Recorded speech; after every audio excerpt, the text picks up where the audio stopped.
së Zvërnecit. Dhe dua ta nis me një mesazh të drejt për drejt për të gjithë ata që janë revoltuar dhe janë rreshtuar edhe kundër meje personalisht, pasi pan aktin e neveritshëm të tërheqjes zvarr të njërit prej protestuesve në Zvërnec. Ju kam dëgjuar, ju kam lexuar dhe ju kuptoj shumë mirë. Madje ju siguroj që në vendin tuaj edhe unë po njësoj do revoltohesha dhe do rreshtohesha kundër qeverisë dhe kundër kryeministrit sidomos. Sepse do të nduke e tmerrshme që disa roje private sigurie në sytë e policisë së shtetit tim, pas një gardi me tela me gjëmba, të ulërinin si kafsh dhe të merrnin nga jashtë brenda një njeri në të drejtën e vetë, ta tërhiqin zvarr në për plazhin e rrethuar, e pastaj policia të thoshte që i zvarritur ju fut vetë në pronën private dhe në këtë mënyrë ta relativizonte dhunën, ndërkohë që duhet t'i kishte arrestuar aty në vend ata që e morën zvarr protestuesin. Ju mirë kuptoj dhe mbase duke pasur parasysh se çfarë kam bërë kur isha në anën tjetër të barikadës, do kisha bërë dhe më keq se ju. Po të më thoshin se ajo tokë është e shtetit dhe se shteti po ja fal të huajve. Madje kam vënë re se është përhapur gjithandej me shumë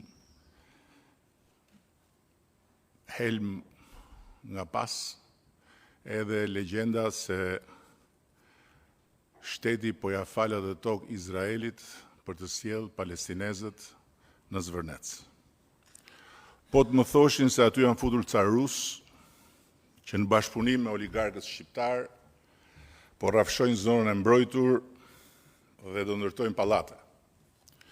Po të më thoshin se ajo ishte zonë e mbrojtur dhe qeveria e hoqi nga mbrojtja për ta falur tek të huajt, që do vinë për të shkatruar biodiversitetin e zonës. Po të më thoshin se në vend të flamingove dhe të breshkave të ujit, aty do pastrohen parat e zeza të mafjas ndërkombëtare. Dhe të tjera nga ato që ju kanë thënë, që pastaj I keni thënë duke I shpërndar dhe janë shkruar duke ngritur një dallgë zëmrimi dhe I duke bërë thirrje për të mbrojtur atë dheun në rrezik. Dhe pikërisht sepse unë e kuptoj shumë mirë të tërë këtë dhe e kuptoj shumë mirë dhe zëmrimin tuaj, kam 2 ditë që e pyes veten dhe po flas shumë hapur. A duhet vërtet t'ua tregoj unë tani një nga një anën tjetër saj medalje me probabilitetin shumë të lartë që ju të mos besoni dhe të vazhdoni të më ngrini mua tradhtar dhe të më ulni të korruptuar dhe të shitur sa tek të huajt e sa tek oligarkët? Apo mos vallë duhet të them, më falni, gabuam, nuk e gjykuam mirë këtë punë, projekti do anullohet, dhe ju të shqetësoheni, të shijoni fitoren, e një kauze që e parë nga ana juaj e medaljes është vërtet fisnike. Dhe të mendoni pastaj se vërtet e mbrojtët Shqipërinë nga një e keqe e madhe, ndërsa unë, pasi ta bëj këtë, të vazhdoj të rrin karrige, të shty kohën e pushtetit, me shihen e hidhur një humbje të madhe për Shqipërinë, për ju, për fëmijët e sotëm të Shqipërisë, që do të jenë përfituesit nesër të këtij investimi dhe të investimeve të tjera të kësaj natyre. Po pse duhet ta bëjmë këtë? Për pushtetin, për karrigen, apo për baltën, që e marr në fytyrë dhe që më vjen për ditë mbi të gjallë dhe të vdekurit e shtëpisë time prej vitesh. Nga turi lloj kundërshtarësh politike mediatik, të cilët i kam duruar dhe i duroj pikërisht sepse këtë mision e mbaj ende përsipër edhe në emër të shumë kujt nga ju, që më ka besuar votën dhe sot i është bashkuar zëmëratës në rrjetet sociale, duke më treguar me gisht mua si prursin e një fatkeqësie të madhe kombëtare. Çam duhet mua karriga, pushteti, nëse unë duhet heq dorë nga vizioni që kam ndarë me ju gjithë këto vite. Gjithë këto vite duke nisur nga Shqipëria e 2 milion turistëve ku edhe paraardhësi im numëroi si turist sa herë hynte e dilte nga vendi për shërbime. Të heq dorë nga ambicia për ta bërë Shqipërinë një vend që mos ketë zili askënd. Për çam duhet pushteti dhe karriga? Që të qetësoheni ju. Dhe që pastaj nesër të vazhdoni jetën tuaj normalisht siç është e natyrshme, dhe pas nesër në vend të atij investimi të jashtëzakonshëm që përgatitet atje, të bëhet coptimi i radhës,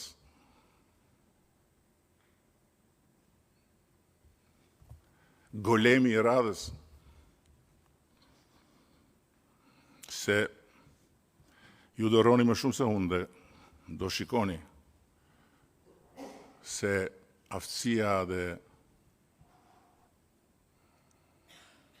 kurajoja për ta rikthyer Shqipërinë te golemi është e gjallë dhe e gatshme, po t'i bjerë prapë në dorë Shqipëria. Të heq dorë nga vizioni dhe nga ambicia për ta bërë Shqipërinë një vend që nuk ka frikë të hyjë në ligën e kampionëve të turizmit global. Dhe të rri këtu në karrige dhe në pushtet, duke bërë sikur udhëheq një vend që trembet nga sfidat e mëdha të investimeve të kësaj lige. Një vend që nuk ka frikë të përballet me rritjen e vet. Nuk është më Shqipëria ku nuk afrohej asnjë investitor, është Shqipëria ku të gjithë investitorët duan të vinë. Është Shqipëria 12 milion turistëve. Është Shqipëria që unë e kam ndarë me ju kohë më parë. Duhet hyj tani në elitën e turizmit global me investime të cilat sjellin konsumator të nivelit lartë që i lën parat këtu. Një vend që nuk ka frikë nga një projekt i jashtëzakonshëm si ky, ku partnerët të jashtëzakonshëm janë përbashkë për të investuar 4 miliard euro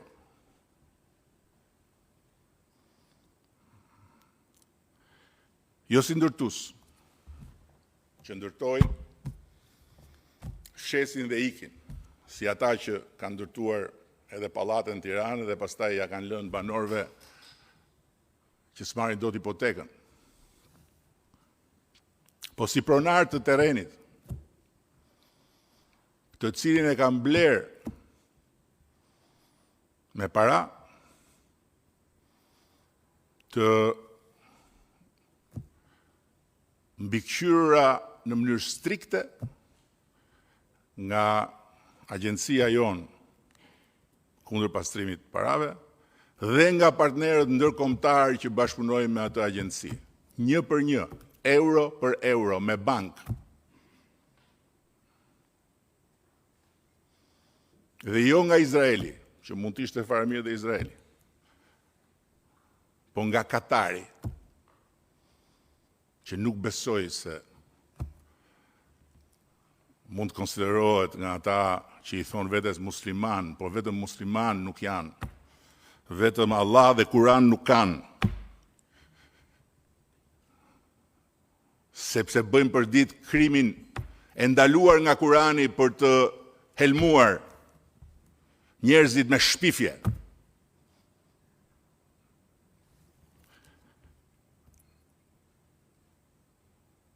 Po si mund t'jem unë njerë kundër jush, dhe kundër vetes?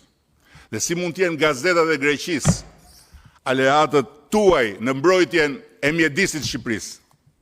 Pyeteni veten, si ndodh kjo? Gazetat greke, që janë mbushur sot gjitha, me kauzën tuaj, ka diçka këtu që nuk shkon? Apo u gjet tradhtari, u gjet shitësja dheut, u gjet i korruptuari, dhe ai është kryeministri juaj.